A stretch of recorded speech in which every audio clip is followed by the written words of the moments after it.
इलाहाबाद संसदीय क्षेत्र के सभी भारतीय जनता पार्टी के कार्यकर्ताओं और पदाधिकारियों को मेरा नमस्कार। मैं रीता बहुगुणा जोशी, आपकी सांसद, आपसे बात कर रही हूँ। साथियों, आज पूरा विश्व एक बहुत ही भीषण बीमारी से लड़ रहा है। कोरोना ने जहाँ पूरी दुनिया में लगभग 8 लाख लोगों को ग्रस्त किया है, वहीं 40,000 के आसपास मृत्यु हो चुकी है। भारत के हमारे प्रधानमंत्री नरेंद्र मोदी जी ने जिस तरह से हम लोगों को बचाने का प्रयास किया है, पहले जनता कर्फ्यू लगा जिसको हमने बहुत ही सफल बनाया, और उसके बाद लॉकडाउन शुरू हो गया है 25 तारीख से। आज उसका 7वां दिन है और मुझे बहुत खुशी इस बात की है कि उत्तर प्रदेश के हमारे कार्यकर्ता दिन रात इस काम में लगे हुए हैं कि किसी तरह से यह बीमारी महामारी का रूप धारण ना करे और भारत इससे बच जाए। पार्टी की ओर से आप लोगों को निर्देश मिले हैं। माननीय मुख्यमंत्री योगी आदित्यनाथ जी रोज़ टेलीविज़न पर हम लोगों का मार्गदर्शन कर रहे हैं। मैं आपसे 3-4 आग्रह करना चाहती हूँ। इस समय बहुत बड़ा तबका ऐसा है गरीबों का, जो कि श्रमिक वर्ग के हैं और जिनके पास भोजन नहीं है। उनकी व्यवस्था करना हम लोगों का प्रथम कर्तव्य है। सरकार की ओर से प्रयास किए जा रहे हैं। जिलाधिकारी की ओर से एक पैकेट खाने के सूखे भोजन के बनाए जा रहे हैं, जिसमें लगभग आटा, चावल, दाल, तेल, मसाला आदि रखा जा रहा है। और इसी तरह से पार्टी के भी अलग अलग स्तर पर हम लोगों के प्रयत्न जारी हैं। अब यह खुद झुंड में निकलकर वितरित करने की आवश्यकता नहीं है। पका हुआ भोजन भी अगर हम वितरित करना चाहते हैं तो भीड़ में नहीं करना है, इकट्ठा करके नहीं करना है, सोशल डिस्टेंसिंग रखनी है। आप सबको मालूम है कि प्रधानमंत्री जी ने और सारे चिकित्सकों ने कहा है कि हमें 1.5 मीटर की दूरी यानी 3 फुट की दूरी रखनी है। और बेहतर ये होगा कि जो हमारे बूथ के कार्यकर्ता हैं वो अपने अपने बूथ का ध्यान दें, और गाड़ी लेकर अगर हम लोग एक गांव से दूसरे गांव ना जाएं तो अच्छा होगा। ये आपकी हमारी सुरक्षा के लिए, और यदि मान लीजिए कहीं से हम ग्रस्त हो गए हों कोरोना के कीटाणु से, तो हम दूसरे कोई बीमारी ना दें। तो सोशल डिस्टेंसिंग पे बहुत ज़्यादा बल आपको देना है और उसके रहते हुए अपनी व्यवस्थाएं भी देखनी है, प्रशासन की मदद करनी है। मेरे संज्ञान में है कि BDOs उन लोगों की सूची बना रहे हैं जो किसी भी उस श्रेणी में नहीं आते जिसे प्रधानमंत्री जी ने सहायता देने की घोषणा की है। जैसे आपको मालूम है कि जितने भी मनरेगा के कार्यकर्ता हैं, काम करने वाले, उनको स्पेशल पैकेज राहत दी जा रही है। अंत्योदय के जो लोग हैं या श्रम विभाग में जो पंजीकृत हैं, इनको अलग से अनाज और इनके खाते में धनराशि भारत सरकार द्वारा दी जा रही है, और पूरे भारत में लगभग 50 करोड़ से ज़्यादा लोगों को इसका लाभ मिलने वाला है। साथ ही साथ जो विधवा हैं, जो वृद्ध हैं और जो विकलांग हैं, उनके खाते में भी पैसा जाएगा। अब अगर अभी तक नहीं आया है तो 2-4 दिन के अंदर इनके खातों में पैसा आ जाएगा।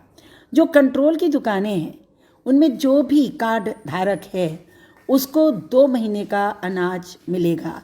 यानी इस महीने अप्रैल में 2 बार 2 किश्तों में उसको अनाज मिलेगा। 1 महीने का अनाज अतिरिक्त दिया जा रहा है। और किसी तरह की कोताही ना हो तो हम सबको BDO की मदद करनी है। हमें प्रयास करना है कि जो कोटेदार हैं वो सही दाम पर वितरण करे। सामग्री की कमी नहीं है, कोई इसमें जनता का नुकसान ना करे। और मैं कोटेदारों से भी अपील करती हूँ, और आप भी करिए, कि इस समय ये अंतर्राष्ट्रीय आपदा है। इस समय वे राष्ट्र के साथ खड़े हों, निजी स्वार्थ को किनारे रख दें। और इसके अलावा जो BDO सूची बना रहे हैं, उन लोगों की हमें मदद करनी है, क्योंकि कुछ तबका ऐसा भी होगा जो ग्रामीण स्तर पर ही श्रम करता है, चाहे वो खेतिहर मजदूर हो, चाहे वो बढ़ई हो, या वो एक मेसन हो, कारीगर हो। इनकी भी सूची बनाने में BDO को हमें मदद करनी है। ये मानकर चलिए कि प्रशासन से लड़ना नहीं है, प्रशासन का सहयोग करना है। जो वितरण हम भी करना चाहते हैं वो भी प्रशासन के माध्यम से किया जाए तो अच्छा होगा। 2 बात मैं आपको और बताना चाहूँगी कि हर गांव में एक संगठन होता है, ग्राम स्वच्छता स्वास्थ्य एवं पोषण समिति। इस समिति में वहाँ की आशा और प्रधान, इनका संयुक्त खाता है। मुझे सीएमओ ने बताया है, मुख्य चिकित्सक अधीक्षक ने, कि 10,000 रुपये इनके खाते में दिए जाते हैं गांव के लिए, और सरकार ने उन्हें अनुमति दी है कि वो इस पैसे से ब्लीचिंग पाउडर खरीदें, और एक छोटी मशीन होती है, स्प्रे मशीन, जिससे छिड़काव करते हैं, वो 1,500 के आसपास आती है, उससे गांव में छिड़काव करें ताकि ब्लीचिंग पाउडर के छिड़काव से बीमारियां रोकी जा सकें, स्वच्छता बनी रहे। इनके अलावा हर प्रधान को लगभग 5,000 रुपये डीएम के ज़रिए से निर्गत किए गए हैं। जो अत्यंत गरीब हैं, बिल्कुल भूखे हैं, उनको वह भोजन प्रदान कराएं, दिलवाएं। तो मैं आपसे ये अपील करती हूँ कि आप जो मेहनत कर रहे हैं वो निश्चित रूप से कारगर है। अभी तक प्रयागराज में एक भी संक्रमित व्यक्ति नहीं मिला है। इसके लिए मैं सभी जनता को हमें बधाई देनी चाहिए, और मैं आपसे बार बार कहूँगी कि अपनी सुरक्षा भी करिए और जिनसे आप मिलते हैं उनकी भी सुरक्षा का ध्यान रखें। कोरोना भारत में कंट्रोल में है, लेकिन आप देख रहे हैं कुछ लोगों की लापरवाही से, जैसा कि कल दिल्ली में हुआ, निज़ामुद्दीन औलिया में, इस प्रकार का नहीं होना चाहिए। हमारा भी त्यौहार आ रहा है, नवरात्रि है, मंदिर में मत जाइए, भीड़ मत लगाइए, समूह में मत खड़े होइए। जनता को समझाइए कि अगर देश सुरक्षित है तभी वो सुरक्षित रहेंगे, और अगर वो सुरक्षित है तभी राष्ट्र सुरक्षित रहेगा।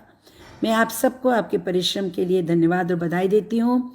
मैं भी प्रयास कर रही हूँ, अपनी ओर से लोगों से बात कर रही हूँ कि आप लोगों के साथ साथ कुछ ऐसे तबके जो लोगों का सहयोग कर सकते हैं, वह भी सूखा अनाज हमें उपलब्ध कराएं ताकि आपके माध्यम से हम उसका वितरण कर सकें। महामारी से लड़ना है, प्रयागराज को बचाना है। आप सबकी मेहनत के लिए आपको धन्यवाद, और मैं आशा करती हूँ कि प्रशासन के साथ मिलकर हम जो गरीब हैं, निरीह हैं, जो बाहर से आए हैं, उनका ध्यान रखेंगे। और सबसे कह दीजिए कि जो भी बाहर से आ रहा है, चाहे वो कर्नाटक से हो, पंजाब से हो, महाराष्ट्र से हो, गुजरात से हो, हरियाणा से हो, दिल्ली से हो, कहीं से भी हो, उड़ीसा से हो, उन पर ध्यान रखें। अगर उन्हें खांसी जुकाम होता है या बुखार होता है तो तत्काल आप CHC में खबर करें, एक दूसरे से दूरी बनाएं, तभी बीमारी बचेगी। मैं आप सबका धन्यवाद करती हूँ कि आपने मेरी बात सुनी, और प्रधानमंत्री जी को और योगी जी जो हमारे मुख्यमंत्री हैं, उन्हें हम सब मिलकर आश्वस्त करते हैं कि हम लोग निश्चित रूप से, और नड्डा जी ने जो आदेश दिए हैं कि हम इसे पूर्ण करेंगे, अपना कर्तव्य का पालन करेंगे। धन्यवाद।